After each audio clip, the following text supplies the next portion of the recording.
Entonces ya tenemos, nos estamos ubicando, ya nos está resultando más familiar todo esto, ¿no? La esquena, la orquestra, el hipócrita, el coro,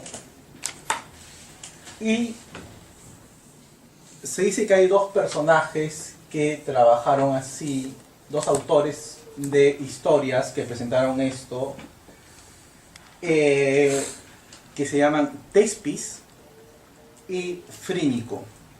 Solo nos han quedado sus nombres, nada más. Sabemos que trabajaban así con su coro y su hipócrita. Pero a inicios del periodo, muy rápidamente, a inicios del periodo clásico, en Atenas, un día, una mañana de primavera, cuando se reúnen todos a ver esta narración,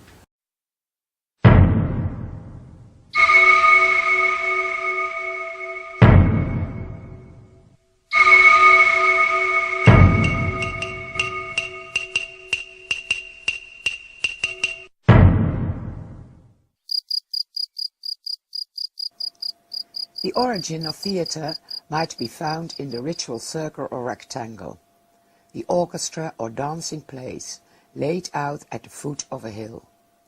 Here Dionysus was celebrated, the Greek god of fertility and wine, said to be born out of the thigh of Zeus. The worship of Dionysus was ecstatic by nature.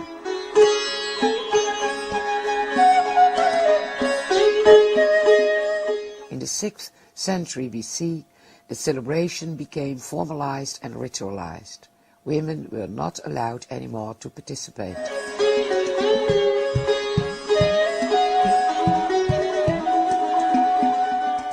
Nearby the orchestra, a temple of Dionysus was built, and in the middle of the orchestra a thymele or altar was placed.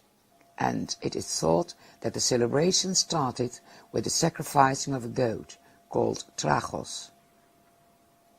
A probably uniformly dressed chorus of up to 50 men sang, accompanied by perhaps more or less oriental-sounding music, a so-called dithyrambe, a hymn in honor of Dionysus.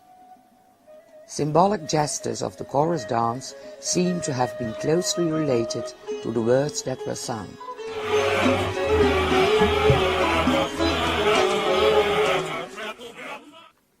Allegedly, the poet Arion was the first to transform the dithyrambe into a literary composition. With Arion, the beauty of language entered the ritual celebration. In the late 500s BC, in Athens, a democratic discourse arose, striving to give all male inhabitants of middle and lower classes a voice in state affairs. In that period, a singer of dithyrambe named Thespis is credited with innovating a new way of performing the dithyrambe, in which a solo actor impersonated the characters of the songs. He used masks to distinguish between different characters. He became the answerer, or hypokritos, by wearing a mask of, for instance, a god. He, as it were, stepped out his normal being, the ekstase, and came in a state of divinity, the entustase. The actor spoke and acted as if he was divine, and interacted with the leader of the chorus and its members, who acted as narrators and commentators. This new style of performance, based on a written text and, not to forget, in the presence of an audience,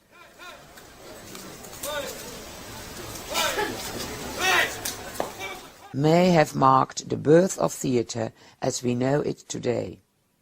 It is claimed that Thespis travelled about on a cart with plays.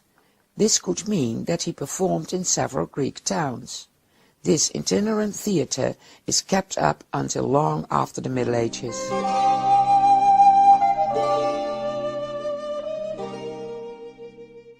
In 534 BC, during an annual festival called the City of Dionysia, a competition for the best tragedy was instituted by the ruler of Athens at that time, Pisistratus, and Thespis won this first documented competition.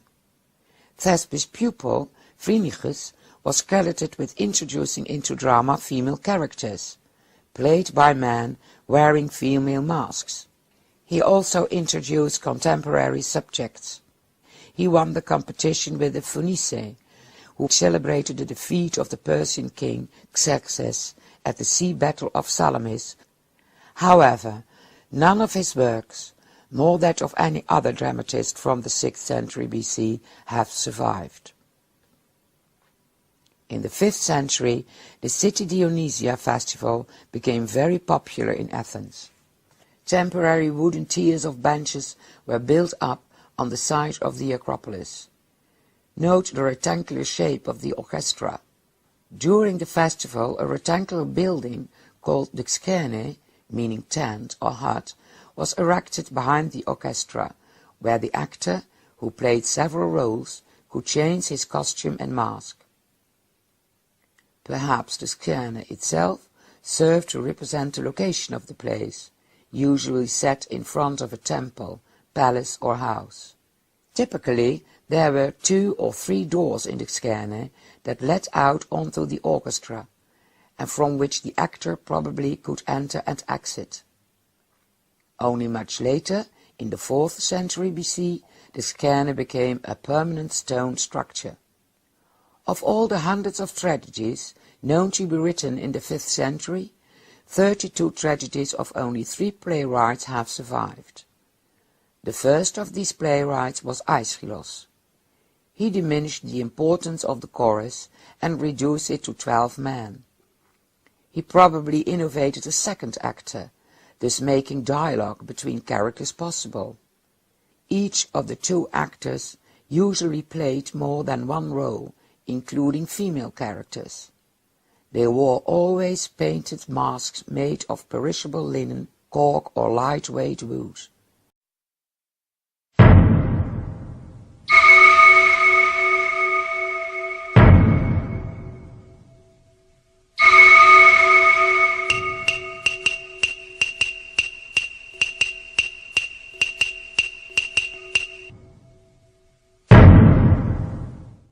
The 5th century BC is regarded as the golden age of the city-state Athens. At this time also tragedy was at its height in Athenian society. In this era, 32 tragedies of 3 playwrights have survived. We have seen the first playwright, Aeschylus, in the foregoing video.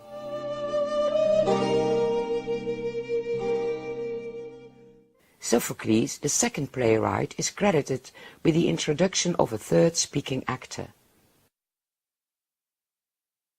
For centuries, the 3 actors became the formal convention. The actors could still play more than one character, distinguishing between them with masks. This change favored the interaction between actors and thus brought tragedy closer to a modern notion of dramatic plot. Sophocles is also credited for inventing scene painting by using painted panels or pinakes, similar to modern flats. A century later it might have looked like this.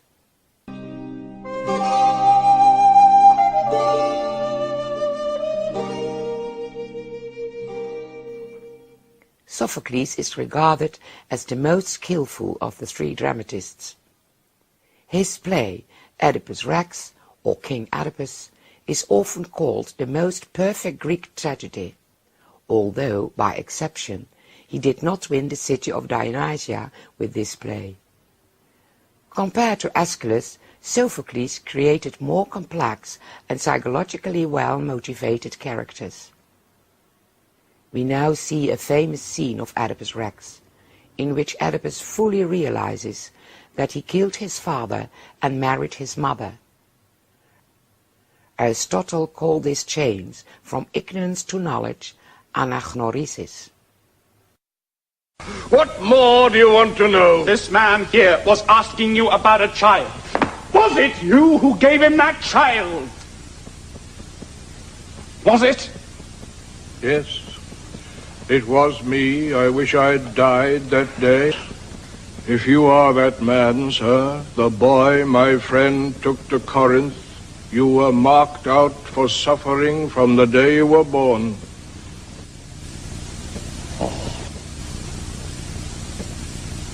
All of it.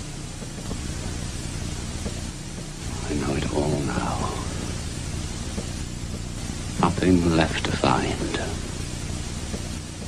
It all came true. Every single word. Let the night come. Daylight has no mercy. It shows too much, too clearly. Yes.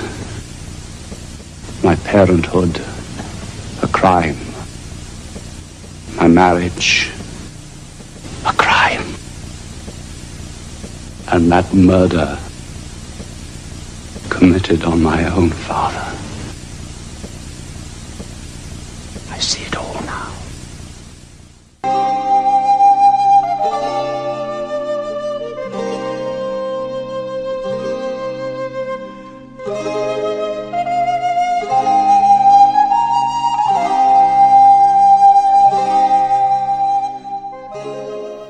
Euripides was the last playwright in the 5th century BC from whom 18 complete tragedies have survived.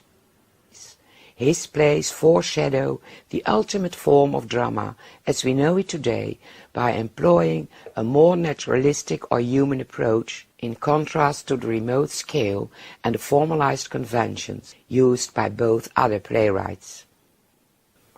That in his days his plays were not highly appreciated might, among other things, be a consequence of the calling in question by his characters of the sense of justice of the gods, and by showing strong, intelligent women characters.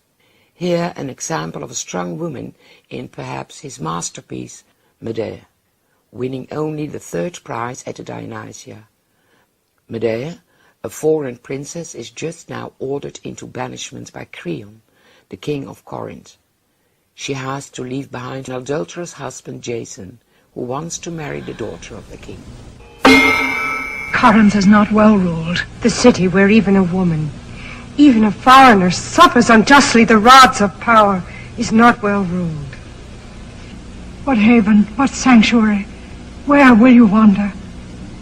This man, this barking dog, this gulled fool, gods of my father's country, you sold me low on my knees before that great dog of Corinth, humbled, holding my heart in my hands for a dog to bite. Break this dog's teeth!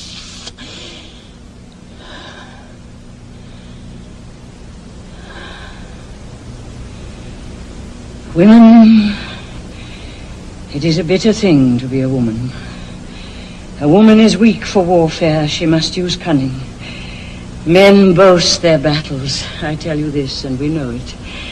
It is easier to stand in battle 3 times in the front line in the stabbing fury than to bear one child.